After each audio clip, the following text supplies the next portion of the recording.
बुद्ध किसी पेड़ के नीचे पैदा नहीं हुए थे। वे पैदा हुए उस रात जब उन्होंने सब कुछ तोड़ दिया।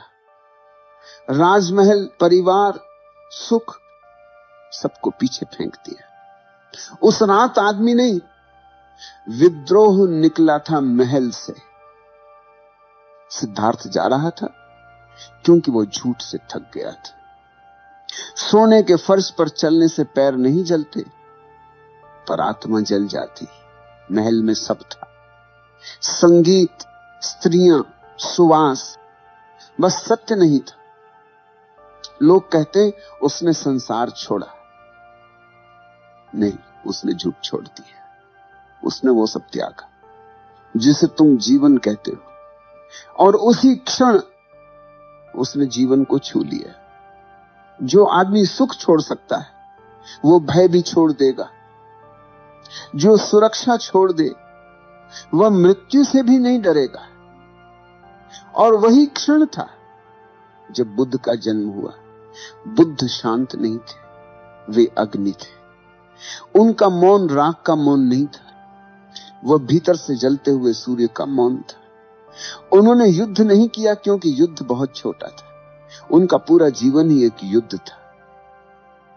झूठ के विरुद्ध, अंधकार के विरुद्ध, मृत परंपराओं के विरुद्ध। बुद्ध ने किसी से शत्रुता नहीं की क्योंकि उनके लिए झूठ भी ईश्वर का रूप था, बस सोया हुआ। वे जगाना चाहते थे, और जगाना सबसे बड़ा अपराध है। भीड़ को नींद प्यारी है, भीड़ को भ्रम प्यारा है। बुद्ध वही थे जिन्होंने भीड़ की नींद में आग लगा दी। तुम सोचते हो वे मौन थे क्योंकि उन्होंने आवाज नहीं उठाई। मैं कहता हूं उनका मौन सबसे ऊंची आवाज था जो मनुष्य के इतिहास में कभी गूंजी। वो इतना गहरा था कि शब्द उसके पास आने की हिम्मत नहीं करते थे। लोगों ने कहा वह शांत है। हां, वे शांत थे, पर उस शांति में सारी सृष्टि का तूफान समाया था। वह शांति थी जो विस्फोट के बाद आती। एक बार एक शिष्य ने मुझसे पूछा, भगवान, क्या बुद्ध कभी क्रोधित हुए थे? मैंने कहा, बुद्ध का क्रोध प्रेम था। जो प्रेम सबसे शुद्ध होता है वह अब क्रोध और करुणा का भेद नहीं जानता। उन्होंने जो कहा वह लोगों को चोट पहुंचाता था क्योंकि वह सच था, और सच हमेशा दर्द देता है। वह तुम्हें नहीं काटता, वह तुम्हारे झूठ को काटता है। बुद्ध ने प्रेम नहीं सिखाया, उन्होंने देखा प्रेम का उल्टा भय। उन्होंने कहा, मैं तुम्हें न प्रेम सिखाता हूं न घृणा, मैं तुम्हें मौन सिखाता हूं। और वह मौन कोई साधु का नहीं, एक योद्धा का मौन था जिसने सब देखा, सब जिया, और अब शब्दों की सीमा पार कर गया। वे राजमहल छोड़कर गए थे। लोग कहते हैं वो त्याग था, नहीं, वह विद्रोह था। उन्होंने कहा, ये सब झूठ है, मुझे सत्य चाहिए। उन्होंने सुख नहीं छोड़ा, उन्होंने झूठ छोड़ा। राजा का जीवन आसान था, भोजन, संगीत, स्त्रियां, सम्मान।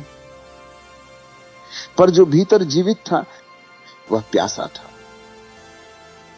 वो जानता था ये सब मिठास नकली है। जिस दिन उसने रात में महल छोड़ा वो पहली रात थी जब मनुष्य ने सुख के विरुद्ध कदम रखा। वह रात थी जब संसार कांपा,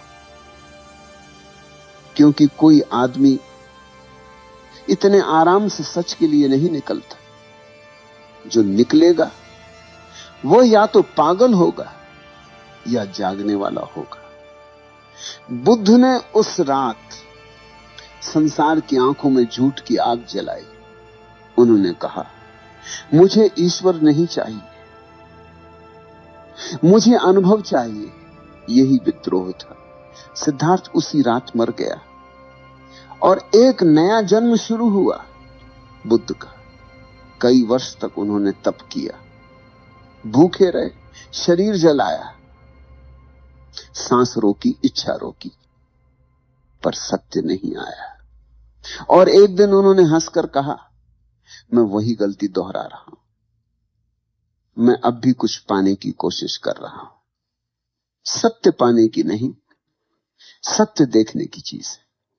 उस दिन उन्होंने प्रयास छोड़ दिया और उस पल बुद्ध जन्मा। यही मध्यम मार्ग है, जो संतुलन नहीं, समर्पण है। मध्यम मार्ग समझौता नहीं है, वो झूठ और सत्य के बीच नहीं है। वह झूठ की मृत्यु और सत्य की जागृति के बीच का सेतु है। जो वहां पहुंचता है वह देखता है कि कोई मार्ग है ही नहीं, वह जो है वही पर्याप्त है। वह वहीं रुक गया और मौन हो गया। ये मौन ठंडा नहीं था, ये मौन भीतर के सूरज की गर्मी से भरा था। उसने बाहर की हर आवाज को जला दिया। उसके चेहरे पर स्थिरता थी, पर उस स्थिरता के भीतर अनंत प्रवाह था। वो चलता था, पर जैसे धरती चल रही हो।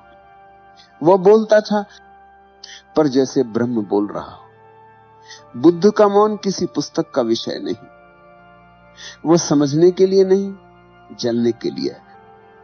जब तक तुम भीतर नहीं जलते, तुम बुद्ध को नहीं जान सकते, क्योंकि जो भीतर नहीं जला वो बाहर का प्रकाश कैसे देखेगा। बुद्ध की आंखों में देखो, वो आंखें किसी शीतल झील की नहीं, किसी ज्वालामुखी की हैं, जो अब शांत हो चुका है, क्योंकि वो फट चुका है।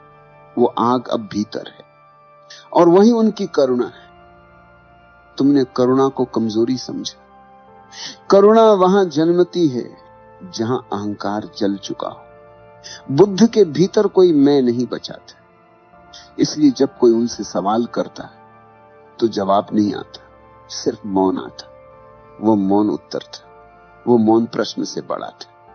बुद्ध ने शांति नहीं सिखाई, उन्होंने असंतोष सिखाया। उन्होंने कहा, जो है उससे संतुष्ट मत हो। यह असंतोष लोभ का नहीं, जागरण का है। जो असंतुष्ट होता है वो भीतर जाने को मजबूर होता है। संतोष हमेशा बाहर की चीजों से आता है, पर असंतोष भीतर की आग जगाता। लोगों ने कहा वह शांत है, मैं कहता हूं वह भीतर का ज्वालामुखी है। क्योंकि जिस दिन कोई सच्चा मौन पाता है, उसके भीतर हजार सूरज जलते हैं, उसकी हर सांस अग्नि बन जाती है। वह चल नहीं रहा, वह धधक रहा है, वह जीवित चेतना है, वह मृत्यु से परे चला गया है। उनका मौन इसलिए नहीं था कि उन्होंने संसार छोड़ दिया, उनका मौन इसलिए था कि उन्होंने अपने भीतर के संसार को जलाकर अस्तित्व को छू लिया। जो भीतर सत्य को देख लेता है वह अब बाहर की भीड़ में हिस्सा नहीं रह सकता। वो बाहर से शांत दिखता है, क्योंकि भीतर अब कोई युद्ध नहीं रहा। पर यह शांति निष्क्रिय नहीं, ये ऊर्जा है। बुद्ध का मौन ठहरा हुआ नहीं था, वो बहता था। वह मौन हवा की तरह था, जो कहीं नहीं रुकता पर सबको छूता है। जो उसे महसूस करे वो कांप जाए। जब लोग उनके पास आते तो कई रोते थे, कई भाग जाते थे, कई पागल हो जाते थे, क्योंकि उनकी उपस्थिति तुम्हारे भीतर का अंधकार दिखा देती थी। उनके पास रहना आसान नहीं था, क्योंकि वहां कोई शब्द नहीं, कोई सहारा नहीं, सिर्फ मौन, जो तुम्हें तुम्हारे झूठ के साथ अकेला छोड़ देता है।